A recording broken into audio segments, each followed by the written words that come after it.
Brandon, how exciting is it to not be preparing to fight Deiveson Figueiredo? Let's go, man.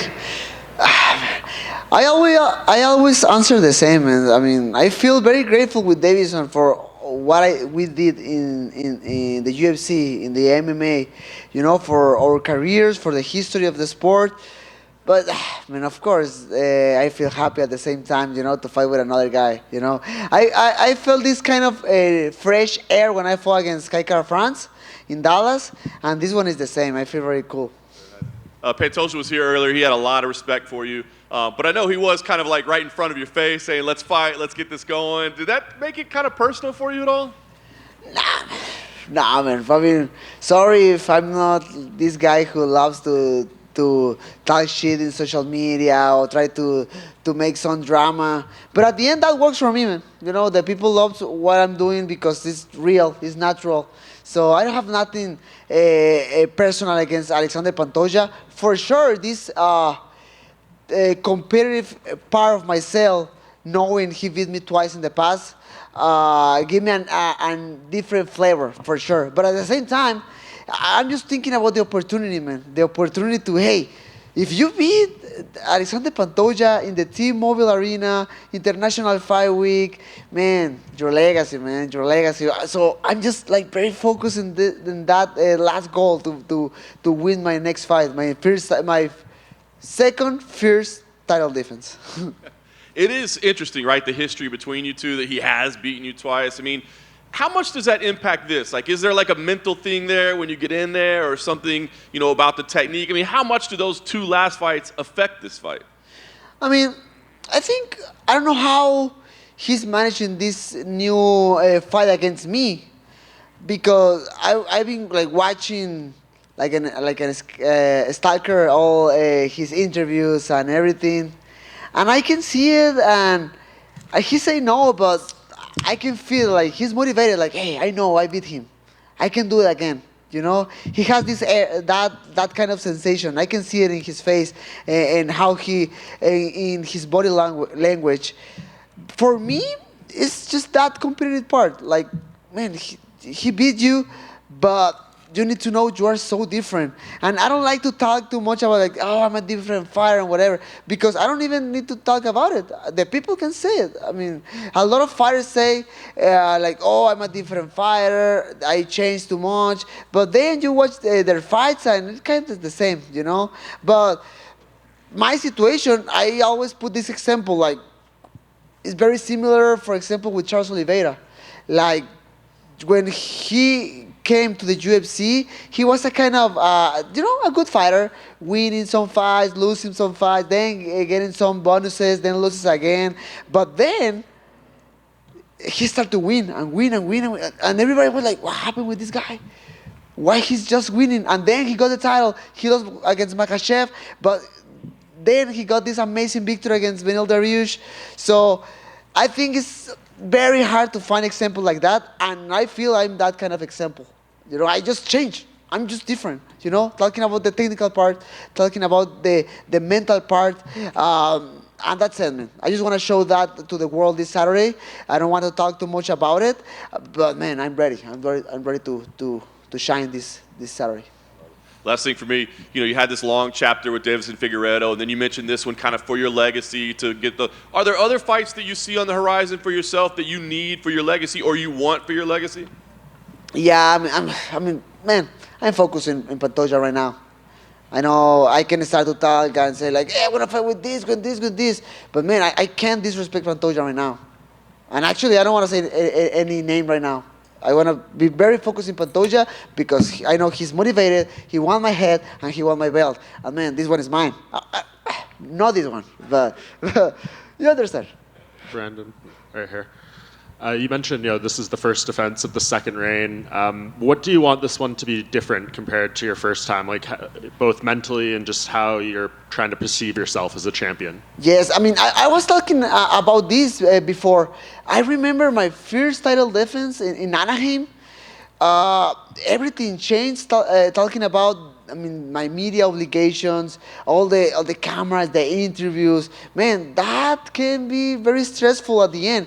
I remember myself finishing, I don't know, I remember Tuesday or Wednesday after all the media, I went to my room, I was like, oh man, I'm so exhausted. I mean, I'm done. But then I remember, like, oh, now you need to train and sweat because you need to make weight this Friday. Like, oh my goodness. So I just tried to learn from that. And yeah. Do you feel like in hindsight maybe you weren't quite ready for that and now you are? Yeah, I mean, for sure. I mean, the experience. I mean, I know it. And every single fight, I know what is coming. You know, I speak English, I speak Spanish, so I know every single interview is both languages, for example. I'm just doing examples. And I changed my trainings, for example. And now I train in the morning. And I spend all my energy in that training. Then I go for the media.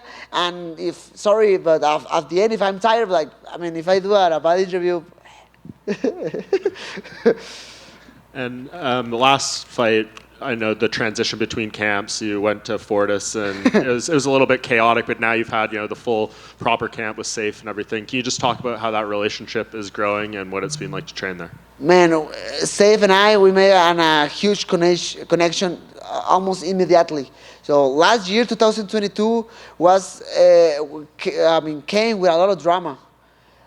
Because I changed my team from Tijuana to Kansas City with James. The people know what happened. Then I needed to find immediately another head coach. Safe came with us, trying to help.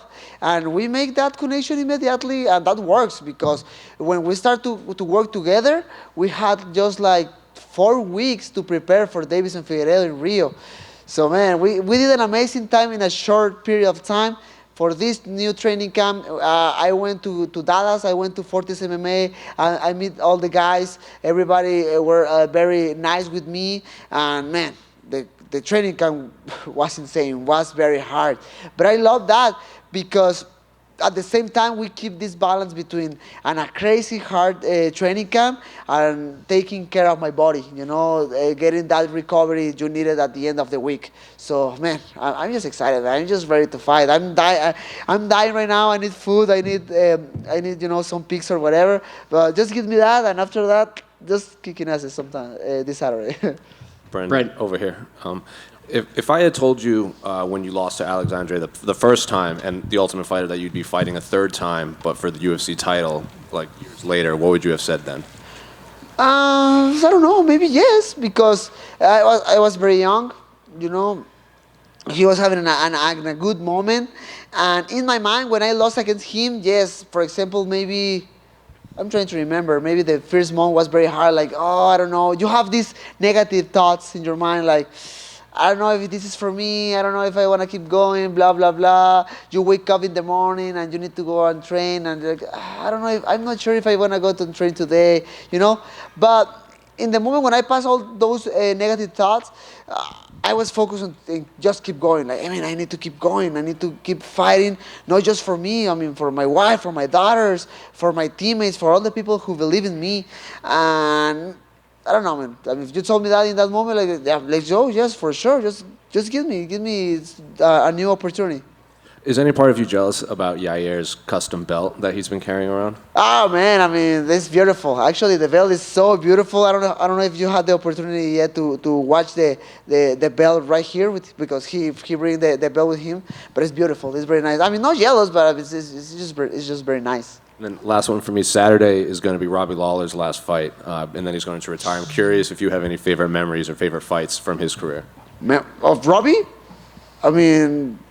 Of course, man. That one with Rory McDonald, if you are a huge UFC fan, you can't forget that one. He's a warrior, and I'm just happy to share the car with him. Brandon, back here. You called out Henry Cejudo a few times.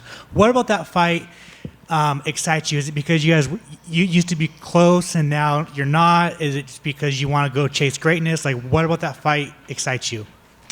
Man, Sorry, but I'm so focused for Pantoja, so I don't have like any comments about Henry Cejudo right now. Sorry. That's all good. What's your most valuable Pokemon card? Oh man! So let me tell you. So everybody saw that embedded with my daughter. Opened the cards this weekend. She opened a package with a really value a Japanese card about Mew in a new collection. It's Pokemon 151. It's about the first generation of Pokemons. That one is very cool. It's in gold. I actually, it's funny because I told her like, hey, we need to take care of this one because maybe I pay the college with this one. So you never know. Awesome, thank you. Brand back por here. aquí. Oh, right here. Hi, how you doing? So the first time you guys fought was on Tough. The second time you guys fought was on the prelims. How does it feel that both you guys have elevated your careers to the point now that you're in the co-main event of one of the UFC's premier events? No, man, I'm happy for him and I'm happy for myself, obviously, you know. At the end of the day, I'm fighting for this, you know. I don't know, in the past I was just happy thinking hey, hopefully one day I'm going to fight in the International Flyweight. Not even thinking about belts, not even thinking about main events or, you know, main cards. I just want to fight there. Awesome. But And I don't know, nothing. I mean, now I'm fighting that, you know. Pantoja, happy for him for what he's doing. And there's three teams that are guaranteed in life: death, taxes, and both of you guys put on exciting fights. So, as far as the fight goes, is there a level of importance of stealing the show, putting on an incredible fight, or is it about beating him and keeping it about is pleasing the crowd one of those top priorities as much as keeping the title? Man, my mind is right now is focused just about the winning, man. I just want to win. I don't care nothing more. Man, I'm just so focusing win, man. Oof, just to think about winning right now, my skin, man. I just want to win. And one more question from me. So this is the first time fighting in Las Vegas in 3 years. How's it feel to be back, and how do you feel about the reception you got? Man, I'm expecting a lot of Mexican flags around the arena, around the T-Mobile this Saturday. So the first time was against Kaikara France, 2019. That was cool, but I think it was the second or third fight of the card. The last one was at the Apex against Deiveson with no crowd for the pandemic. Now we came in a different way for sure, and man, I'm expecting fireworks from the people. Thank you so much. Brando, por aquí en español, por favor, buenas tardes, Claro. buenos días. Ya tú tuviste una rivalidad muy grande con Figueiredo de 4 peleas. Sí, señor. Esta es una tercera también, es otra rivalidad dura. ¿Cuán similar y a la misma vez cuán diferente es esta serie de peleas? Si la comparas con las que tuviste con Figueiredo, ¿cómo la ves tú? ¿Similar y diferente? Claro, mira. Brendan, you've had sorry. 4 fights against Figueiredo, and now you're going into your 3rd fight against Pantoja. Again, another series of fights. How do you compare? What are the differences between those, and what are the similarities between those? Tienes que desquitar el cheque. Para que le entiendan, para que todos. Claro que sí. Pues mira, vengo de esta rivalidad muy loca con Deiveson que duró básicamente 2 años. Por ahí esta pausa con Kaikara France en Dallas. Pero, 2 años intercambiando palabras con Deiveson en redes sociales, las entrevistas, el estrés, el campeonato. Obviamente de que Deiveson estaba bien duro y que las peleas fueron complicadas. Entonces, no te voy a negar que a pesar de que voy a otra rivalidad, esta pelea me da un aire de frescura. Simplemente el hecho de haber estado en un campamento donde entrené diferente, hice un plan de pelea diferente para otro peleador específico. Sí te da como que cierto aire de ligereza, de frescura. A la vez pensando en que sí, entiendo y tomo muy en cuenta el hecho de que ya es Alexandre Pantoja un rival que también pues conozco de cierta manera, ¿no?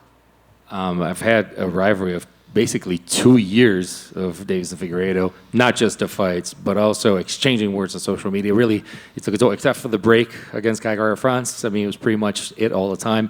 And although this is, it is a series now, I do have to say there's a refreshing aspect to this, just training for a new fighter, getting ready for a new challenge. There's something light about doing that, so it's a pretty cool thing. ¿Cómo te preparas mentalmente? Porque con Figueiredo fuiste intercambiando resultados, pero cuando vas contra alguien que te ha ganado 2 veces, de la manera que haya sido, mentalmente, ¿cómo te preparas? Campeonato mundial, a defender tu corona, pero es alguien que te ha ganado. ¿Cómo llegas tú al entrenamiento y cómo llegas a esta semana de la pelea? How do you prepare yourself for training? I mean, you actually have this ups and downs against and the flow ebbs and flows against Figueiredo, but in this case, you're fighting a fighter that actually beat you twice. So how does it change in that sense? How do you go? What's your mindset coming into the camp, and what's your mindset coming into the fight? Claro, mira, es obvio que tomo en cuenta ligeramente el hecho de que perdí con él. No lo puedo borrar de mi pasado y es un hecho, ¿no? Pero partiendo de ahí, lo único que he tratado de hacer para este nuevo combate es aprender de qué hice mal, de qué hice bien y qué hice mal en esos combates, ¿no? Porque a pesar de que pierdo y que sé que cometí muchísimos errores, hay cosas que todavía logré hacer de buena manera. Entonces, solamente trato de agarrar la experiencia, trato de agarrar toda la madurez posible, de ver esto como un nuevo reto y no enfocarme tanto en la derrota, sino ver esto como una forma diferente y nueva de seguir formando mi legado. Creo que es lo más importante, ¿no? Es lo que comentaba ahorita en inglés, de que, hey, o sea, esta oportunidad es de que, hey, vas a ganarle al tipo que te ganó en el pasado, en International Flyweight, con la arena repleta de posiblemente banderas mexicanas. Siento que esta va a ser una oportunidad muy chida. Se me pone la piel de gallina cuando nada más pienso en eso. Of course, I can't forget the fact that I had lost the fights. You can't delete that from your past, but I do look back on those fights and I see the things that I've done well and I think that I didn't do so well, and that even though there are losses out there, there are things in there that maybe that we can keep for future fights. And again, just like I was telling everyone in English, this opportunity, just, hey, fight this guy who beat you twice, beat him here, beat him to keep the title, beat him in a full arena, International Fight Week, possibly full of Mexican flags. I mean, I just try to see it as a new challenge for me. Brandon, para seguir el español, Jesús Aguilar, Yasmín Jauregui, tu gran amigo Edgar Chaires, Jair Rodríguez, Brandon Moreno. La gran fiesta de UFC con 5 peleadores mexicanos. ¿Cómo te sientes? Just to follow the questions in Spanish, you heard it. You got Yasmin Jauregui, you got Edgar Chaires, you got Jesus Aguilar, you got Jair Rodríguez, and you have Brandon Moreno. What a party full of Mexicans. How do you feel? Mira, antes que nada, pues ya he tenido este tipo de momentos en el pasado, ¿no? Cuando compartí cartelera con varios mexicanos en Ciudad de México, la cartelera de Anaheim, por ahí estaba Silvana y por ahí me olvido de los demás, pido una disculpa. Michael estuvo, si no me equivoco, a lo mejor no mexicanos, pero compañeros. Y esta vez hablando específicamente de México, creo que lo vuelve muy especial. Claro que sí, porque no solamente son personas las cuales comparten bandera conmigo, sino son personas con las cuales he compartido varios momentos a lo largo de mi vida, como lo es con Yasmín, como lo es con Chuy Aguilar y sobre todo con Edgar, ¿no? Edgar que, híjole, lo conozco ya desde muchos años atrás, sé lo duro que ha trabajado para esta oportunidad, sé lo que ha batallado, sé las veces que se ha tropezado y los obstáculos que ha tenido que pasar para llegar hasta aquí. Va a ser una pelea pues complicada para él, es una pelea en corto aviso, contra un Tatsuro Taira que se ha visto muy bien de una manera muy técnica en su paso por la UFC, pero híjole, o sea, yo estoy muy confiado en que le va a ir muy bien. Y hablando ya pues otra vez en general, o sea, Jair peleando por campeonato contra Alexandre Volkanovski, yo mismo, Yasmín, Chuy, eso se puso muy chido, la verdad es que se puso muy bien, estoy muy contento por ellos y me siento también muy honrado de que la UFC nos haya dado esta importancia a nosotros los mexicanos en un evento tan importante para ellos como lo es International Fight Week. I've gone through this situation plenty of times actually in Mexico, fighting around so many people and sharing the card with Mexicans as well, but also the card in Anaheim. I mean, it was myself there, it was Michael Morales, Genaro, a lot of people, and everybody was there. I mean, it was a card that I shared with Mexicans, but this is just a different story. I mean, this is International Fight Week. These are not just competitors that share a flag with me, but many of them, actually, we share different moments in training. I mean, with everybody that's coming up, you see Jair fighting for the title. You have, especially Jair, because someone that's been with me for such a long time. I know what he's all about. I know how hard he's worked for this. I know he's had the opportunity. I know the trials and tribulations, and sometimes he he stepped along the way, but it's so important to have him here. At the end of the day, having him and Jauregui and all them, it's so important. At the end of the day, this has been a pretty cool thing. Brandon, hace 10 años que se entabló una amistad muy bonita con Jair Rodríguez, cuando se conocieron en Jackson Wink MMA. Me ha tocado a mí cubrirlos estos 10 años, ver cómo se echan porras, cómo se ayudan, cómo trabajan entre ustedes. Le preguntaba yo hace rato, me dice, es que Brandon es mi inspiración. Me abrió los ojos, me hizo lo que es ver unificar un cinturón. Yo sabía que las cosas eran posibles, pero Brandon me enseñó y me dijo, oye cabrón, ahí está, tú puedes unificar el cinturón. ¿Qué significa que compartas este momento con tu gran amigo y que tu amigo te dedique esas palabras antes de una noche tan importante como esta? You've known Jair Rodriguez for 10 years, and when asked here before, he said, you know, is that Brandon Moreno is my inspiration, somebody that opened my eyes and said, hey, dude, it's here for the taking. We've seen you cheer for him, we've seen him cheer for you, and how does it feel now to actually be sharing this amazing card together with Jair Rodriguez? Híjole, sí, pues a Jair lo conocí. Yo llegué a Albuquerque diciembre de 2013.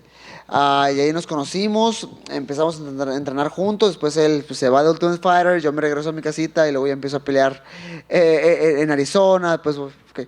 Cada quien tuvo un camino diferente y yo me siento muy contento por él porque cada quien a su manera pues ha logrado sus sueños, ¿no? Y ha logrado sus cosas. Y todo eso que me comentas y todo eso que Jair dice pues me llena de mucho orgullo, me honra mucho y me hace pues sentir muy feliz, ¿no? Muy contento y estoy bien agradecido por las cosas que dice. Y nada, o sea, súper contento porque vamos a compartir cartelera y es que yo sé de lo que es capaz Jair. Y creo que se ha comentado mucho a lo largo de la semana, ¿no? Que el estilo de Jair, y estoy bien de acuerdo, creo que es un estilo bien complicado para quien sea y creo que va a ser un estilo bien complicado para Volkanovski por la altura, por lo impredecible, por el alcance, por el pateo. Yo me veo ganando junto con él y tomándonos una foto muy chida al final de la noche el sábado. We go way back to December 2013, Albuquerque. Then, you know, life is taking us separate ways. I went to Arizona. Everybody else was Ultimate Fighter, and it was my turn. So I just, he's a guy who just made things. He's making dreams come true. And the fact that he said those words, it just makes me so happy and also so proud of something like that. And you know, about him, I know the guy. And I know how hard he can be. I know how his reach, I know his power. I know that style that makes it difficult for a lot of other fighters, especially for Volkanovski. And I really want to I can see myself taking a picture on Saturday with him, a picture of us together with belts. Yeah, Brandon, just quick over here. You mentioned being at Fortis MMA. Who did you mainly get to train with over there? Because when you think of that gym, it's a lot of fighters in higher weight classes. We see Marcelo Rojo here. Who else did you get to work with? No, Marcelo is, I don't know, he's not a fight right now. He's going to fight coming soon in July 15th, so he's in shape. He's making weight. But there in Dallas, I had two specific training partners. Nick Piccinini, who is All-American in wrestling. He helped me like a lot. And another one was Ian Eggbrook, ¿es su apellido? Eggbrook. I mean, all those guys helped me a lot, gave me a lot of hard sparring sessions, and man, I feel really prepared. Hopefully they will be very cool if they stay here, but they came back to Dallas. But man, I mean, Nick and Ian, those guys helped me a lot for this preparation. And just last one from me. Have you been given any indication who will fight the winner of this? Is it going to be Brandon Royval or Amir Albazi? What do you think sort of will be next for the winner of this fight? I mean, I think Brandon Royval is actually here, you know, for a backup as a backup fighter. So after this fight, yeah, I mean, I'm not even thinking about the future, but yeah, I mean, Royval is there. Brandon, back here to your left. Obviously a lot's been made of the fact that you've lost to him twice now, but you're still a betting favorite. You know, what does that mean to you? You know, that at least the odds makers still think you're at least a better fighter. Man, in the past when I was the favorite in the odds, I lost. So that doesn't mean nothing for me, man. I'm trying to never watch nothing about bets, about odds, who's the favorite, who's the underdog, because for me that doesn't matter. Actually, I think that's an extra motivation for Pantoja. Like, oh, I'm the underdog, okay. So I'm taking care of that. Okay, I'm thinking about it, and I'm just trying to win, man. I don't care nothing more.